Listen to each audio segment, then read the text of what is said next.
ಬೇಕೇ ಬೇಕು ಕರ್ನಾಟಕಕ್ಕೆ ಕನ್ನಡ ತಾಯಿ ಭುವನೇಶ್ವರಿಗೆ ಸಮರಸಿಂಹ ಟಿ.ಎ. ನಾರಾಯಣಗೌಡರ ಹೋರಾಟಕ್ಕೆ ಕನ್ನಡ ಕನ್ನಡ ಕೇಂದ್ರ ಸರ್ಕಾರದ ಹಿಂದಿ ಸಪ್ತಾಹ ದಿನಾಚರಣೆಗೆ ಹಿಂದಿ ದಿವಸ ಆಚರಣೆಗೆ ಕೇಂದ್ರ ಸರ್ಕಾರದ ಮಲತಾಯಿ ಧೋರಣೆಗೆ ಹಿಂದಿ ದಿವಸ ಆಚರಣೆಗೆ ಹಿಂದಿ ಭಾಷೆಯ ಗುಲಾಮಗಿರಿಗೆ ಹಿಂದಿ ಸಪ್ತಾಹ ದಿನಾಚರಣೆಗೆ ಹಿಂದಿ ಗುಲಾಮಗಿರಿಗೆ ಹಿಂದಿ ಸಪ್ತಾಹ ದಿನಾಚರಣೆಗೆ ಕೇಂದ್ರ ಸರ್ಕಾರದ ಮಲತಾಯಿ ಧೋರಣೆಗೆ ಬಲವಂತವಾಗಿ ಹಿಂದಿ ಏರಿಕೆ ಮಾಡುತ್ತಿರುವ ಕೇಂದ್ರ ಸರ್ಕಾರದ ಮಲತಾಯಿ ಧೋರಣೆಗೆ ಹಿಂದಿ ಸಪ್ತಾಹ ಕಾರ್ಯಕ್ರಮವಿಗೆ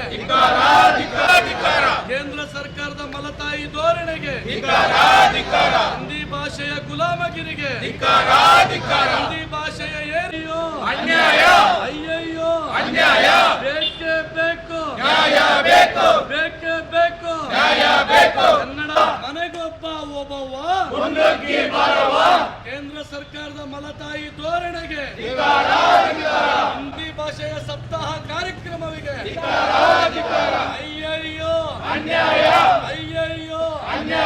ಬೇಕೇ ಬೇಕು ಭಾಷೆಯ ಏರಿಕೆಗೆ ಹಿಂದಿ ಭಾಷೆಯ ಗುಲಾಮಗಿರಿಗೆ ಹಿಂದಿ ಭಾಷೆಯ ಸಪ್ತಾಹ ಕಾರ್ಯಕ್ರಮವಿಗೆ ಬೇಕೇ ಬೇಕು ಕನ್ನಡ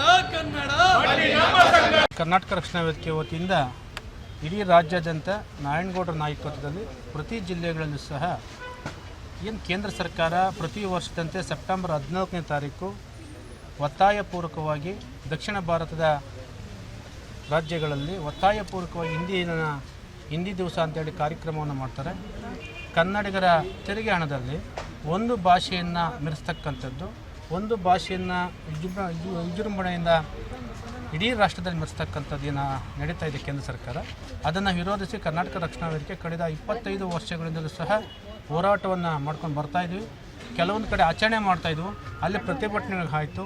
ಮೈಸೂರಿನಲ್ಲಿ ಒಂದ್ಸರಿ FMನ ಕರವೇ ಕಾರ್ಯಕರ್ತರು ದಾಳಿ ಮಾಡಿ ಅಲ್ಲಿ ಹೊಡೆದಂಥ ಸಂದರ್ಭದಲ್ಲಿ ಅವತ್ತಿಂದಲೂ ಸಹ ಸ್ವಲ್ಪ ಕಡಿಮೆ ಆಗ್ತಾಯಿದೆ. ಈಗಲೂ ಕದ್ದು ಮುಚ್ಚಿ ಆಚರಣೆ ಮಾಡ್ತಾಯಿದ್ದಾರೆ. ಹಾಗಾಗಿ ಭಾರತದಲ್ಲಿರ್ತಕ್ಕಂಥ 22 ಭಾಷೆಗಳಿಗೆ ಸಮಾನವಾದಂಥ ಹಕ್ಕನ್ನು ಕೊಡಬೇಕು. ಎಲ್ಲ ಭಾಷೆಗಳನ್ನು ಸಹ ರಾಷ್ಟ್ರೀಯ ಭಾಷೆ ಅಂತೇಳಿ ಸಂವಿಧಾನದಲ್ಲಿ ಏನಿದೆ, ಸಂವಿಧಾನಬದ್ಧವಾಗಿ ಕಾನೂನಾತ್ಮಕವಾಗಿರ್ತಕ್ಕಂಥ ಭಾಷೆಗಳನ್ನು ರಾಷ್ಟ್ರ ಭಾಷೆಗಳಂತೇಳಿ ಕೇಂದ್ರ ಸರ್ಕಾರ ಆ ಭಾಷೆಗಳನ್ನು ಆಚರಣೆ ಮಾಡಬೇಕೆ ಹೊರತು ಕೇವಲ ಹಿಂದಿ ಭಾಷೆಯನ್ನು ಉತ್ತರ ಭಾರತದ ಕೆಲವರನ್ನು ಒಲೈಸೋಕ್ಕೋಸ್ಕರ ಈ ಥರ ಮಾಡ್ತಾಯಿದೆ. ಹಾಗಾಗಿ ಕರ್ನಾಟಕ ರಕ್ಷಣೆಗೆ ಪ್ರತಿ ವರ್ಷದಂತೆ ಈ ವರ್ಷವೂ ಸಹ ಕರಾಳ ದಿನಾಚರಣೆಯನ್ನು ಆಚರಣೆ ಮಾಡೋದ್ರ ಮುಖಾಂತರ ಹಿಂದಿ ಭಾಷೆಯನ್ನು ವಿರೋಧಿಸಿ ಕೇಂದ್ರ ಸರ್ಕಾರಕ್ಕೆ ಎಚ್ಚರಿಕೆಯನ್ನು ಕೊಡ್ತಾಯಿದೆ. ಸರ್, ಇವತ್ತು ಕಪ್ಪು ಬಟ್ಟೆ ಧರಿಸ್ಕೊಂಡು ನಾವು ಧರಣಿ ಕೂತ್ಕೊಂಡು ಪ್ರತಿಭಟನೆ ಮಾಡಿದ್ವಿ. ಪ್ರತಿ ವರ್ಷ ಜಿಲ್ಲಾಧಿಕಾರಿ ಕಚೇರಿಗೆ ಮುಂದೆ ಪ್ರತಿಭಟನೆ ಮಾಡ್ತಾಯಿದ್ವಿ. ಇವತ್ತು 2ನೇ ಶನಿವಾರ ಆಗಿರೋದ್ರಿಂದ, ರಜಾ ಇರೋದ್ರಿಂದ ನಾವು ಇಲ್ಲಿ ಇವತ್ತು ಕೋಲಾರ ನಗರ ಗಾಂಧಿ ವನದಲ್ಲಿ ಪ್ರತಿಭಟನೆ ಮಾಡಿದ್ವಿ. ಆಚರಣೆ ಮಾಡಿದರೆ ನಾವು ಅಲ್ಲಿ ಪ್ರತಿಭಟನೆ ಮಾಡ್ತೀವಿ. ಅಧಿಕಾರಿಗಳ ದಿಗ್ಬಂಧನ ಆಗ್ತಕ್ಕಂಥದ್ದು ಹಿಂದೆ ಅಂಚೆ ಕಚೇರಿಯಲ್ಲಿ ಮಾಡ್ತಾಯಿದ್ರು, ಅಲ್ಲಿ ಅಂಚೆ ಕಚೇರಿಗೆ ಮುತ್ತಿಗೆಯನ್ನು ಹಾಕಿದ್ವಿ. ಈಗ ಅಲ್ಲಿ ಮಾಡ್ತಾಯಿಲ್ಲ. ಎಲ್ಲೇ ಮಾಡಿದರೂ ಸಹ ನಾವು ಅದನ್ನು ವಿರೋಧಿಸ್ತೀವಿ. ಇವತ್ತು ಕೇಂದ್ರ ಸರ್ಕಾರದ ಕೆಲವೊಂದು ಪರೀಕ್ಷೆಗಳಲ್ಲಿ ಹಿಂದಿ ಭಾಷೆಯನ್ನು ತ್ರಿಭಾಷಾ ಸೂತ್ರ ಏನು ಮಾಡ್ತಾಯಿದ್ದಾರೆ, ನಾವು ವಿರೋಧಿಸ್ಕೊಂಡು ಬರ್ತಾಯಿದ್ವಿ. ಯಾವುದೇ ಕಾರಣಕ್ಕೂ ತ್ರಿಭಾಷಾ ಸೂತ್ರ ನಮ್ಗೆ ಬೇಕಾಗಿಲ್ಲ.